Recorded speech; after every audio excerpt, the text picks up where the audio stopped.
This pastime of Krishna's is very difficult to understand, but devotees can understand it.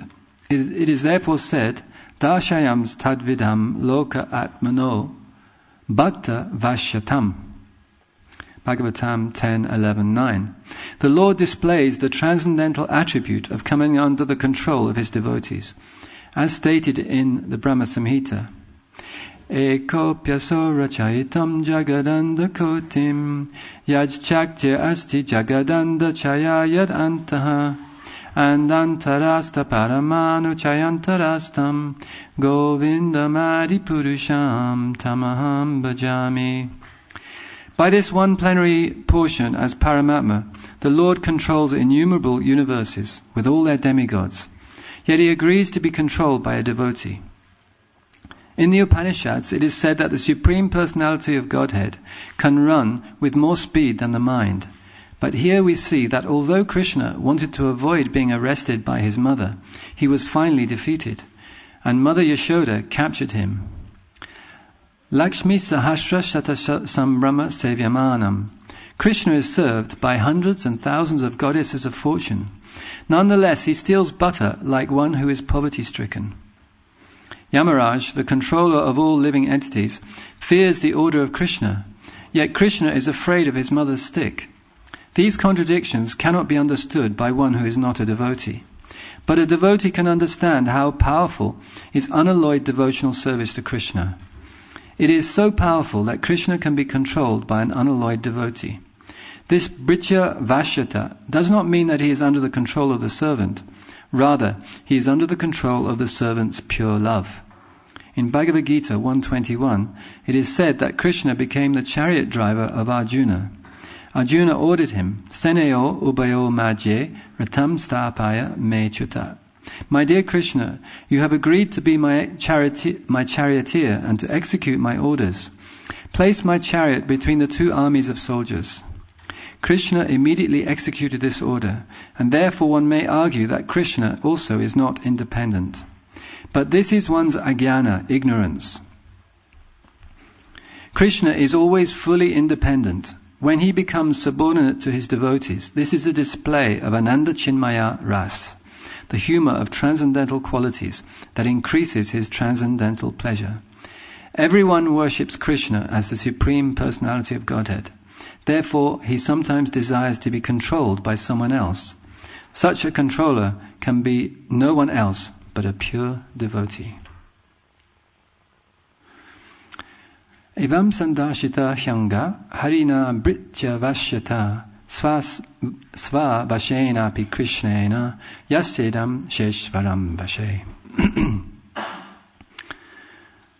So, Krishna is controlling this entire universe. And yet, he's a small boy. And, of course, Lord Brahma became bewildered by this. He was seeing Krishna having lunch with his Gopa friends in the forest of Vrindavan, and holding various foodstuffs in his hands. They were all getting squashed. And they were playing what might be considered silly games, like children do. But of course they're great fun. So it's not silly.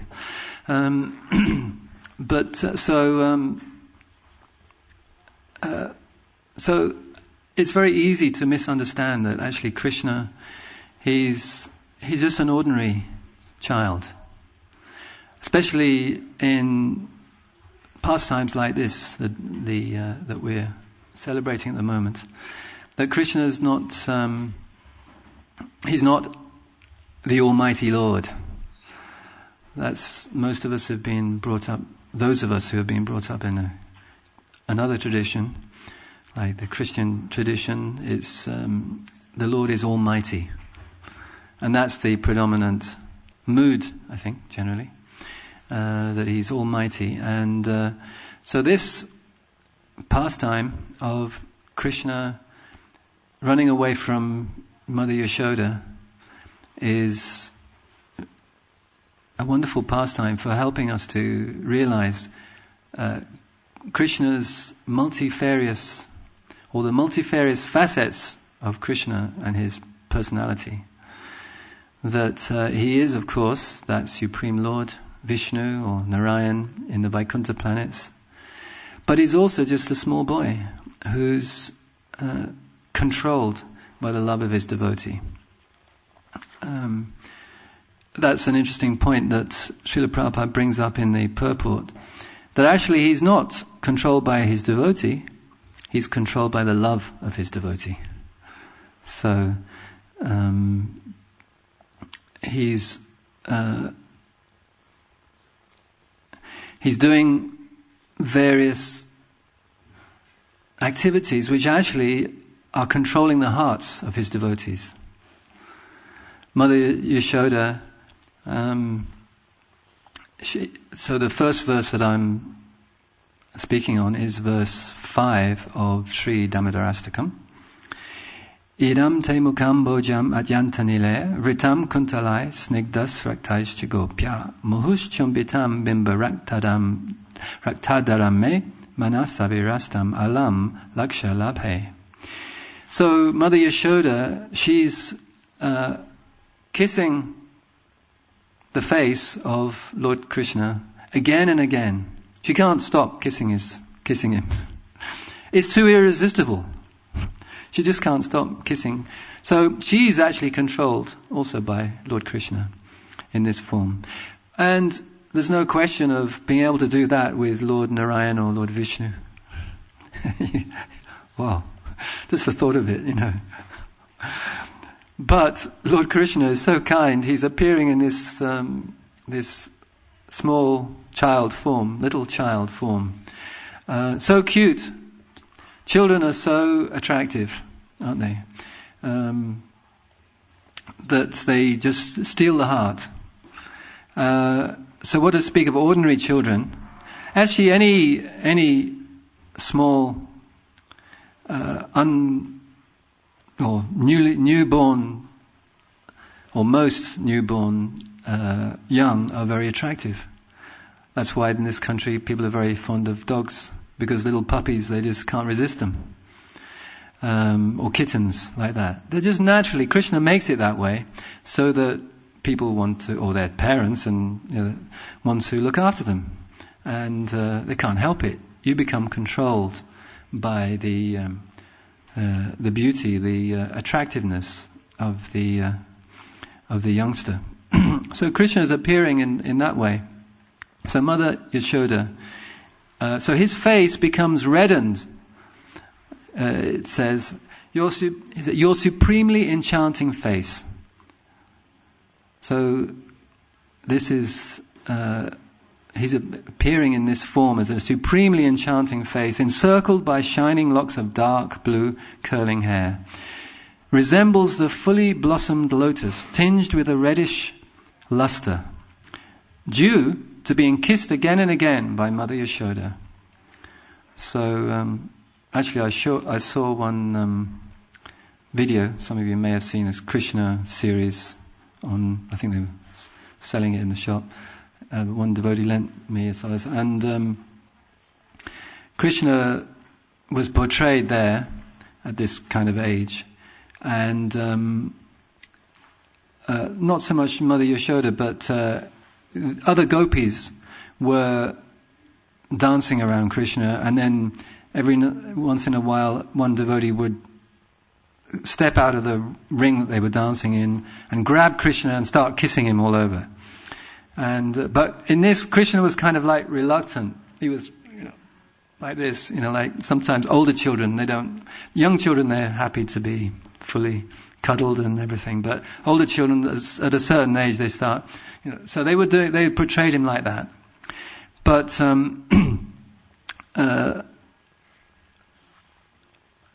but I'm sure that Krishna, he was actually very happy to be kissed again and again by Mother Yashoda. That's what he wanted. That's what he desired.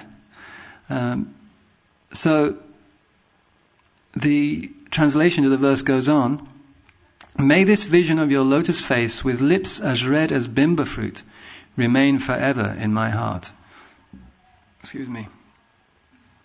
millions of other benedictions are of no benefit to me. So, this is the real benediction that we can receive by the mercy of Srila Prabhupada and Lord Chaitanya Mahaprabhu. There's nothing else really which we can get. No other benediction which will actually satisfy us as much as receiving, getting this vision. So Sanatana Goswami in the commentary he's made on these verses, he's explaining.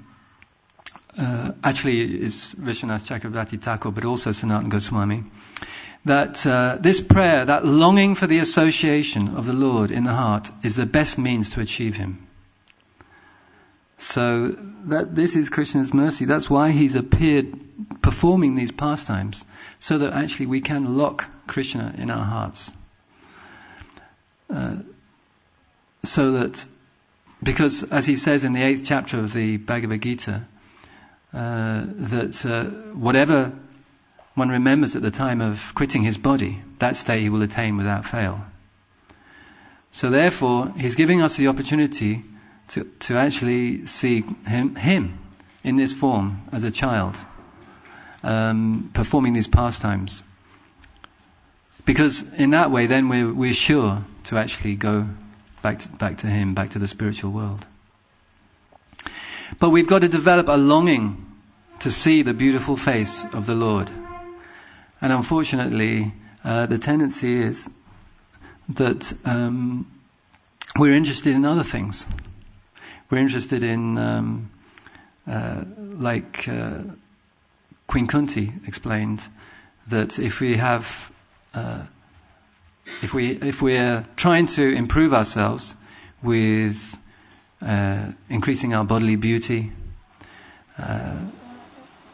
good family, Jai, Shri Shri Radha Gokulananda ki Jai, Shri Shri Sitaram Lakshman Hanuman ki Jai, Shri Shri Gaurnitai ki Jai. Wealth, acquiring wealth, or any other thing actually, then the tendency is we're actually not even interested in seeing the lotus feet of, or the lotus face, as it's talking of here, of Krishna. So that is most unfortunate. But this beautiful lotus face of the Lord is supremely enchanting, Vishwanath Chakravarti Thakur explains. Idam te mukambojam, it's supremely enchanting. Indescribably sweet. That's how he describes it. Indescribably sweet. So it's just a question of actually there's things covering our heart. Just like the mirror of our heart is covered by the dust of so many lifetimes.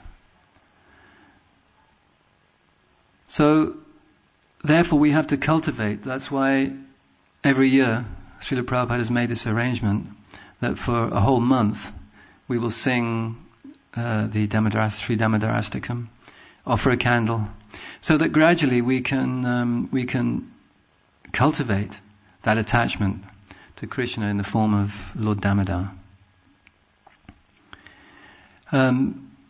He also describes Sri Krishna, Lord Damodar's lotus face, as the treasure house of supreme bliss. This is what we're all looking for, supreme bliss. And nothing else will really satisfy us. Just like it says in Srimad Bhagavatam, Savai Pongsang Paro Dharmo Yato Bhakti Atoksaje Ahoitukiya Pratihata Yayatma Suprasidati. That for the soul to feel completely satisfied, we have to have unmotivated and uninterrupted devotional service to the Lord. So this is the only way we will actually really find satisfaction, not from any other benediction. just by actually having unmotivated, uninterrupted, loving service to the Lord. That's the supreme occupation, the supreme dharma. So that is what Mother Yashoda's actually experiencing also. She's completely blissful. Then all anxiety and distress disappear. Just like it also says in the second chapter of Bhagavatam that as soon as unalloyed devotional service is established within the heart, the effects of nature's modes of passion and ignorance, such as lust, desire and hankering, disappear completely from the heart. Then the devotee is established in goodness and he becomes completely happy. So Krishna just wants us to be completely happy. So therefore he's performing these pastimes. Then all anxiety and distress disappear.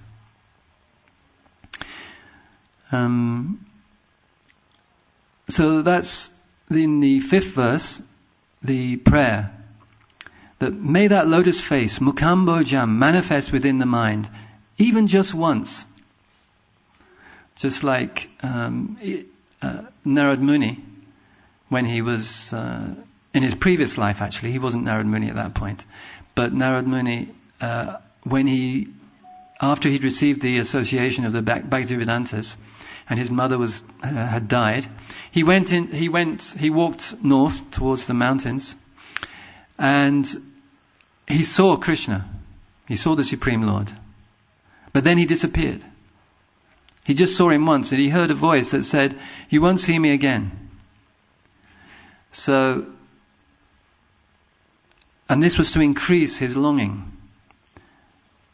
So this is what this verse is about. It's longing to receive to see the lotus face of the Lord within the heart.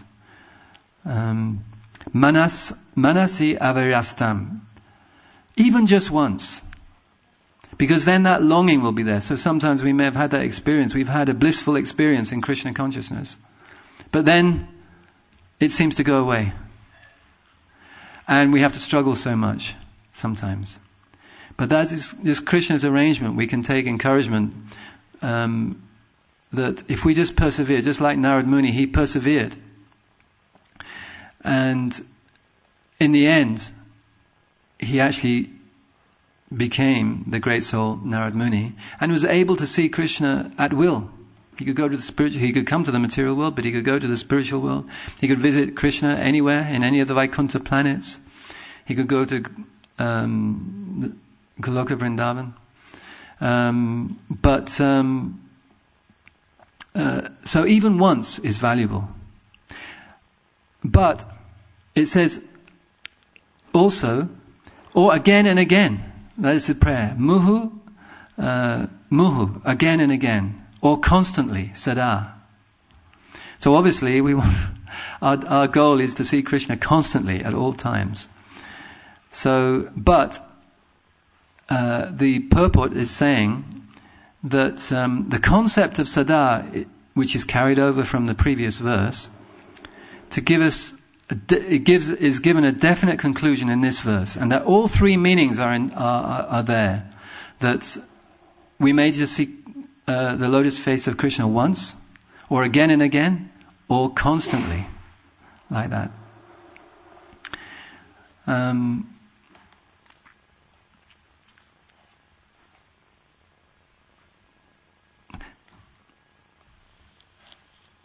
So the 6th verse, Namo Deva Damodara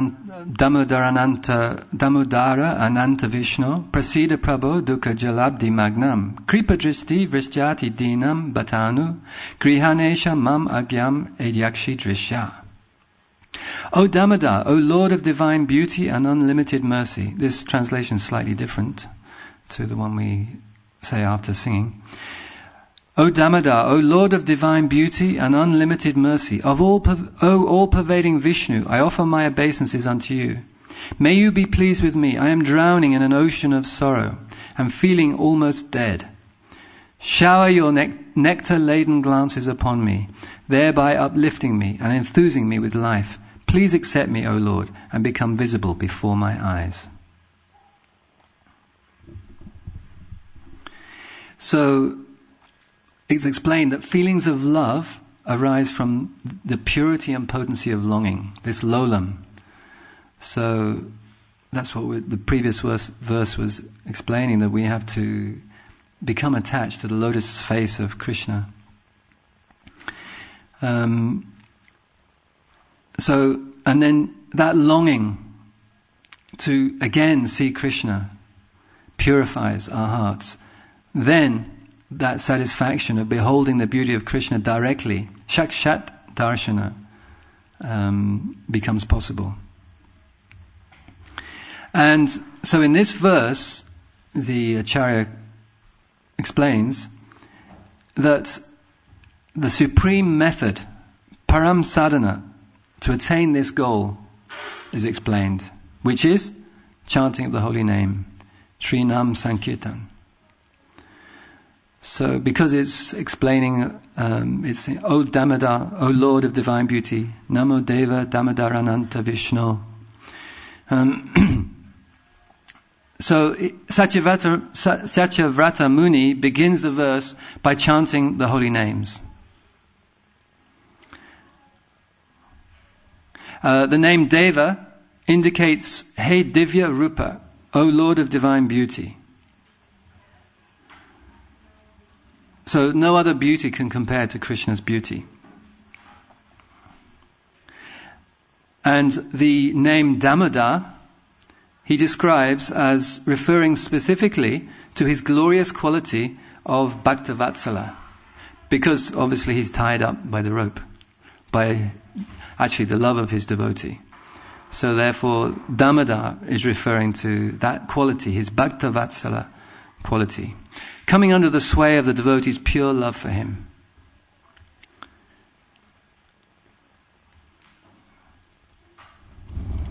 And then he who is unlimited, with no end, ananta. So that indicates the inconceivable, infallible, beginningless, has unlimited forms for sporting in divine pastimes. But yet, he is this small boy.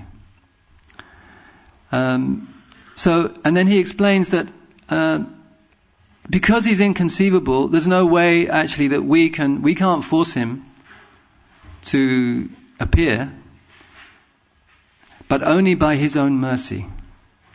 Of course, apparently he's forced by the love of his devotee, but he has to want to be. He has to want to be controlled by the love of his devotee.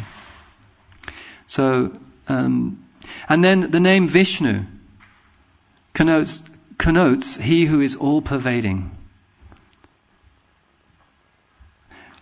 Thus, there can be no difficulty for him to appear before our eyes. So, that's one point, that actually most people, obviously, we have to invent so many methods like Skype or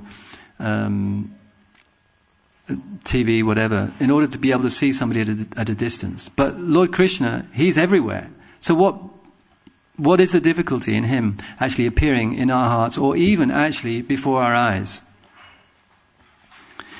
Because the previous verse, the 5th verse, was talking about actually Krishna appearing in our hearts, in our minds.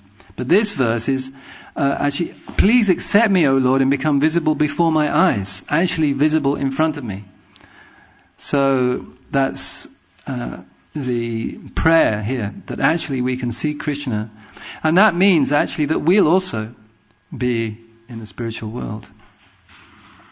And then in the last line, it's referring to Isha, Grihana Isha. So that refers, of course, to the Supreme Controller, who's completely independent. And he says, or the poet prays, please accept this prayer, O independent Lord, for nothing can cause you to act. You may accept my entreaty or not by your own sweet will. Still I will continue to hope. So we have to have that hope, that strong hope that actually in the end we will get prasiddha, we will get the Lord's mercy. Because Dukkha jalabdi magnam. We're drowning in an ocean of misery. Dukkha, suffering. Jala, a network of misery. Abdi, an ocean. So it's explained that dukkha denotes the pain of repeated birth and death, or the agony of being separated from the Lord's presence. Either way, if we're conscious of the Lord, then that's the agony, that we're actually separated from Him. But if we're just in material consciousness, it's just the pain of repeated birth and death. The jala, the illusion of the material world, is like abdi, the vast bottomless ocean in which we are drowning, magnam. This is the cause of ati dinam, our fallen, our condition of extreme distress. The most ati, very fallen, ati dinam. Another meaning, he explains, is being bereft of sadhu sangha, the association of saintly devotees. Then we experience distress. So if we're outside of the association of devotees, then there is great distress. And this whole thing is compounded by one thing, which is mentioned in this verse, in the last line. Grihanesha mam agyam ediyakshi drisha. Agyam, being ignorant about what to do. Therefore, kripa dristi vristya, please bestow your merciful glance like a shower of nectar, thereby uplifting and enthusing us with life. Anugrihana. Thereupon, Edyakshi Drishya, please become visible before our eyes. This is the significance of this prayer. So, of course, Krishna has become visible before our eyes in the form of Sri Sri Radha Gokulananda and Sri Sri Radha Yashoda Damodar, I should say as well. So we're very fortunate, but we've just got to realize it, that actually there is Krishna. I'm sure most of you realize, but I have yet to realize, I think. So that's something along the lines of these two verses, 5 and 6 of Sri Damodarastakam. Is there any comments or realizations anybody would like to share?